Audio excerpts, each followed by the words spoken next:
Hello good morning नमस्कार। एक बार फिर से आप सबका स्वागत है वेब स्टडी स्टूडियोज पे which is a part of Unacademy. तो सुबह 5 बजे का जो क्विज का सेशन होता है वहां पर एक बार फिर से आप लोगों से मुलाकात हो रही है। इसके अलावा 5:30 का मैपिंग का सेक्शन जरूर देख लिया करिए और सुबह 7 बजे होता है लाइव करेंट अफेयर्स का क्लास। तो ये 7 बजे का क्लास आपके लिए मैंडेटरी है क्योंकि ये आपको लाइव मोड पे मिलता है और ये जो 11 बजे आपका क्लास होता है सुबह, ये भी आपका यूट्यूब पे ही रहता है और लाइव सेशन चलता है। इसके अलावा ये तो हो गया यूट्यूब की बातें, लेकिन अगर हम अनअकैडमी के क्लासेस के बारे में बात करें तो आपको एक चीज़ यहाँ पे बता दें, अनअकैडमी पे हर दिन रात में 9 से 10 आपके लिए स्पेशल क्लास होता है जिसका शेड्यूल मैंने ऑलरेडी अपने टेलीग्राम पे शेयर कर दिया है। और सुबह 7 से 8 बजे का जो करंट अफेयर्स होता है वहां पे भी हम उसको डिस्कस कर लेते हैं। तो एक बार से जरा देख लीजिएगा उस शेड्यूल को ताकि आप सारी क्लासेस को अटेंड कर पाओ। टेलीग्राम का जो लिंक है वो भी मैं आपको सेशन के लास्ट में बता दूंगी। लेकिन अगर आप पूरा जीएस पढ़ना चाहते हो मेरे साथ और साथ में पूरे 1 साल का करंट अफेयर्स जिसमें आपको मैथ्स, इंग्लिश और रीजनिंग ये साथ में मिलेंगे, तो इस पूरे कॉम्बो के लिए आप ज्वाइन कर सकते हैं मेरे बैच को जिसका नाम है क्रैश कोर्स ऑन इकोनॉमिक्स। क्योंकि अभी उस बैच में हमने इकोनॉमिक्स पढ़ाना शुरू किया है और जब आप उस बैच को ज्वाइन करोगे तो आपको कोड क्या यूज करना है, कृति 10 कोड यूज करना है। या फिर अगर आप किसी और एग्जाम के लिए भी प्रिपेयर कर रहे हो और आप किसी भी बैच को अवेल करना चाहते हो अनअकैडमी पे, तो आप क्या कर सकते हो, इस कोड को यूज करके 10% का डिस्काउंट पा सकते हैं। ठीक है, चलिए अच्छा अब शुरुआत करते हैं यहाँ पे क्वेश्चंस के सिलसिले को। जरा एक बार से लिंक को कॉपी करके अपने फ्रेंड्स के साथ शेयर जरूर कर दीजिएगा। देखिए, Japanese art of paper folding is known as, Japan के अंदर ना एक्चुअली एक होता है वहाँ पे पेपर फोल्डिंग जैसी एक ट्रिक होती है, जैसे हम लोग करते हैं ना, वो एक बचपन में खेला करते थे गेम, ऐसे करके जो होता था उसको ऐसे करके घुमाते थे, विच कलर यू वांट, वैसा वाला होता था ना। बिल्कुल वैसे ही यहाँ पे देखा जाए तो पेपर फोल्डिंग एक आर्ट होती है जापान के अंदर। उसे हम किस नाम से जानते हैं, ओरिगामी के नाम से जाना जाता है। अब यहाँ के प्रेसिडेंट कौन है, शिंजो आबे जी हैं। और इसके साथ में ये भी ध्यान रख लीजिएगा, टोक्यो ओलंपिक्स जिनको होना था 2020 में बट ये पोस्टपोन कर दिए गए 2021 के लिए। यही वो कंट्री है जहां पे अभी हाल ही में इमरजेंसी डिक्लेयर करी गई थी। रिसेशन की वजह से सबसे पहला इमरजेंसी डिक्लेयर करने वाला कंट्री कौन सा बना था, तो ये भी आपका हो जाएगा जापान। अब रिसेशन की वजह से सबसे पहले का मतलब ये है कोविड-19 के टाइम पे। ठीक है, चलिए कैपिटल हो जाएगी इसकी टोक्यो, करेंसी रहेगी इसकी येन। अगला सवाल, who was the first women CM of Gujarat, Gujarat के अंदर सबसे पहले महिला मुख्यमंत्री के रूप में किसने काम किया है, तो आनंदीबेन पटेल। आपके लिए एक छोटा सा सवाल है, फर्स्ट सीएम ऑफ इंडिया का नाम बताना है, लेकिन ध्यान रखिएगा कि विमेन थी वो, उनका नाम आपको यहाँ पे कमेंट सेक्शन में आंसर करके बताना है। अब मैं इसके बारे में कुछ बताऊंगी नहीं क्योंकि बहुत ही बेसिक सा क्वेश्चन है। अगला सवाल, national anthem of Bangladesh for written by, Bangladesh का जो नेशनल एंथम है वो किसके द्वारा यहाँ पे लिखा गया है, ये क्वेश्चन में पूछा गया है।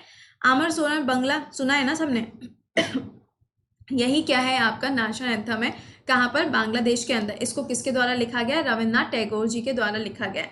अभी हाल ही में उत्कल नाम से एक नया सॉन्ग जो है वो रिलीज किया है उड़ीसा सरकार के द्वारा, वो है उड़ीसा का स्टेट सॉन्ग। याद रखिएगा, उड़ीसा का जो कोस्ट है उसको हम उत्कल के नाम से जानते हैं, जिसकी वजह से मैक्सिमम जो नाम होते हैं वो इनके उत्कल के ही बेसिस पे होते हैं। अगला क्वेश्चन है, which book is known as Bible of cricket, कौन सी ऐसी किताब है जिसको बाइबल ऑफ क्रिकेट के नाम से जाना जाता है, तो ये हो जाएगा विजडन। ठीक है, चलिए विजडन अवार्ड भी दिए जाते हैं। नेक्स्ट क्वेश्चन है, what is the title of the autobiography of Manoj Dhyanchand, sorry major Dhyanchand, major Dhyanchand ji की जो ऑटोबायोग्राफी है उसका नाम आपको बताना है।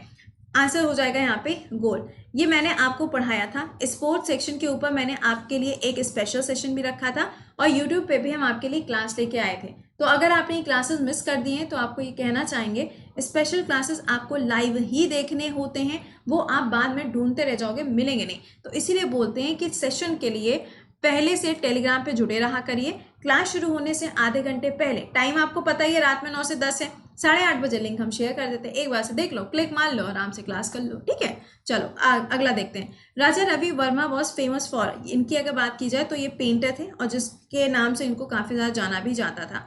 अगला क्वेश्चन है, which year winter Olympics are held, since which year winter Olympics are held, मतलब ये सबसे पहली बार कब खेले गए थे, तो 1924 में इनको खेला गया था। क्या आप मुझे बताएंगे सबसे पहले जो ओलंपिक्स हुए थे वो कहाँ पर हुए थे, हम आपको अभी वाले बता देते हैं। देखो, समर ओलंपिक्स जो है 2021 में टोक्यो के अंदर खेले जाएंगे। 2024 ही इसको कंसिडर करेंगे क्योंकि टोक्यो में जो खेले जाएंगे ना वो 2020 काउंट किए जाएंगे। ये कहाँ होगा, पेरिस के अंदर। इसके बाद जो नेक्स्ट वाले होंगे वो आपके कहाँ पर खेले जाएंगे, ये हो जाएगा लॉस एंजलिस के अंदर। लेकिन अगर विंटर ओलंपिक्स पूछे जाते हैं तो 2022 में इनको चाइना के अंदर खेला जाएगा और नेक्स्ट वाले जो होंगे आपके 2026 में इसको मिलान यानी कि इटली के अंदर खेला जाएगा। अगला सवाल देखो, द सॉन्ग एकला चलो रे, ठीक है, this is written by Rabindranath Tagore ji के द्वारा लिखा गया। देखो कभी भी अगर ऐसा होना कि कोई भी बंगाली सॉन्ग है लेकिन हमको याद नहीं आ रहा है कि ये इसका राइटर कौन होंगे और ऑप्शन में आपको रविन्द्रनाथ टैगोर दिखे तो मैक्स ऑफ द टाइम ये होता है कि आंसर रविन्द्रनाथ टैगोर ही होगा। मैक्स ऑफ द टाइम ये होता है, अब इसका मतलब ये नहीं कि आंसर आता हो तब भी हम मार्क करके चले आ रहे हैं कुछ और, तो ऐसा मत करना यहाँ पे। अगला देखो यहाँ पे, Pablo Picasso belongs to which country, तो आंसर हो जाएगा यहाँ पे स्पेन। अच्छा, स्पेन की कैपिटल क्या है, करेंसी क्या है, यहाँ पे COP25 का आयोजन किया गया था। ठीक है, नेक्स्ट देखो, who was the first women governor of Goa, Goa के अंदर सबसे पहले महिला, ठीक है, महिला का नाम यहाँ पे पूछा जा रहा है गवर्नर, तो आंसर हो जाएगा यहाँ पे मार्गरेट अल्वा। अच्छा, अभी प्रेजेंट टाइम में कौन है यहाँ पे, सत्यपाल मलिक जी अभी प्रेजेंट टाइम में आपको गवर्नर के रूप में मिलते हैं गोवा के अंदर। अगर सीएम पूछ लिए जाएंगे तो यहाँ पे प्रमोद सावंत जी रहेंगे सीएम, और यहीं पर 36 एडिशन नेशनल गेम्स का जो है उसका आयोजन होना था इसलिए बोला है क्योंकि पोस्टपोन हुआ है। The book title Gandhi the year that changed the world, this book is written by, देखो बुक्स के ऊपर मैंने ऑलरेडी 2 या 3 क्लासेस पढ़ा दिए हैं, सेशंस नहीं देखे हैं तो प्लीज एक बार से सर्च करके आप सेशंस को जरूर से देख लीजिएगा। रामचंद्र गुहा जी के द्वारा इस किताब को लिखा गया है। इंटरनेशनल टी डे किस दिन मनाया जाता है, तो ये 21 मई को सेलिब्रेट होता है। दार्जिलिंग टी को सबसे पहले इंडिया के अंदर जीआई टैग दिया गया था और उसके बाद दार्जिलिंग टी में व्हाइट टी और ग्रीन टी को अभी 2019 में जीआई टैग से नवाजा गया है। अगला क्वेश्चन, नेशनल स्पोर्ट्स डे जो इंडिया के अंदर किस दिन सेलिब्रेट होता है, 29 अगस्त को मनाया जाता है यहाँ पे नेशनल स्पोर्ट्स डे। ये मंत्रालय किसके पास है, किरण रिजिजू जी के पास आपको ये मंत्रालय देखने को मिलेगा।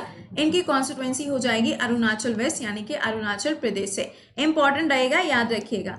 अगला सवाल, in which year the modern Olympic games were held for the first time, सबसे पहली बार मॉडर्न ओलंपिक गेम्स जो हैं वो कौन से ईयर में हुए थे, 1896 में। एक क्वेश्चन पहले दिया था, दूसरा क्वेश्चन ये है कि जब ये गेम्स हुए थे तो कहाँ पर इनको ऑर्गेनाइज किया गया था, जगह का नाम आपको बताना है। ठीक है, अगला देखो, velodrome is an era for which sporting event, ये एक एरा होता है, एरा का मतलब होता है ना जैसे कि एक ग्राउंड बना दिया जाता है ना आसपास, उसमें पूरी तरीके से उसको सिक्योर कर दिया जाता है, तो ये पूछा जा रहा है कि ये किसका स्पोर्टिंग इवेंट के लिए बनाया जाता है, तो ट्रैक साइकिलिंग के लिए इसको बनाया जाता है। Euro Cup is related to which sport, ये किससे जुड़ा हुआ है, फुटबॉल से, जैसे कि पूछ रहे थे ना डेविस कप किससे जुड़ा हुआ है, तो ये हो गया आपका टेनिस। देखो मैं फिर बोल रही हूँ, अभी सैटरडे को ही, लास्ट वीक में ही सैटरडे को मैंने स्पोर्ट्स के ऊपर पूरा एक क्लास लिया था, अगर नहीं देखा है तो प्लीज़ उसको देख लेना, उससे आपको काफ़ी सारे क्वेश्चंस की क्लैरिटी हो जाएगी। ठीक है, अब देखो ये तो थे कुछ आपके स्टैटिक के क्वेश्चंस, इसके बाद 5:30 बजे आप मैपिंग देख रहे हो, आजकल उसमें क्वेश्चंस हम पढ़ा रहे हैं, और 7 से 8 आपका मेन लाइव सेशन चलता है जिसको आपको नहीं भूलना है कि भैया ये मुझे क्लास जो है वो लाइव ही देखना है। अब अगर आप अनअकैडमी पे पूरा जीएस मेरे साथ पढ़ना चाहते हो और पुराना जितना भी 1 साल का करंट अफेयर्स है वो पढ़ना चाहते हो, एनडीए के लिए, सीडीएस के लिए, यूपीएससी के लिए, या फिर आपका यूपीपीएससी हो गया या एसएससी का एग्जाम हो गया, फॉर एनी एग्जाम, तो आप ज्वाइन कर सकते हैं इस बैच को। ये बैच कैसे मिलेगा, अनअकैडमी के ऐप पे जाइएगा, इंस्टॉल करिएगा, अपने नंबर से रजिस्ट्रेशन करिएगा, वहाँ पे गोल सेलेक्ट करना एसएससी एग्जाम, गोल क्या सेलेक्ट करना है, एसएससी एग्जाम, और वहां पे आपको ये बैच मिलेगा। कब से शुरू करेंगे, 22 जून से बैच शुरू होगा। देखो जैसे ही आप इस बैच को ज्वाइन करोगे तो प्रॉफिट क्या क्या है, जीएस के जितने भी सब्जेक्ट्स होते हैं जो हम आपको पढ़ा रहे हैं आप सारे क्लास देख पाओगे, 1 साल का करंट अफेयर्स आप देख पाओगे, मैथ्स, इंग्लिश और रीजनिंग, इनके भी क्लासेस आप किसी भी एजुकेटर के देख सकते हो, this is up to you, आप किसको प्रेफर करते हो। और जब आप ये बैच अवेल करोगे तो आपको कोड क्या यूज करना है, कोड विल बी कृति10। अभी तक ये बैच शो नहीं हो रहा था अनअकैडमी पे, बट ये अब शो होना स्टार्ट हो चुका है, तो अभी से अवेल कर लो ताकि 22 तारीख से जब आपका करंट अफेयर शुरू हो आपका कोई भी क्लास मिस ना हो। कोई और क्वेरी है, कोई और डाउट है तो आप मुझे टेलीग्राम पे फॉलो कर सकते हैं और अपनी क्वेरी वहां पे पूछ सकते हैं। ठीक है, तो चलो फिर मिलते हैं तुम लोगों से अभी 7 बजे के सेशन में, लेकिन अभी 5:30 बजे मैपिंग देखना मत भूलिएगा। Till then bye bye and take care.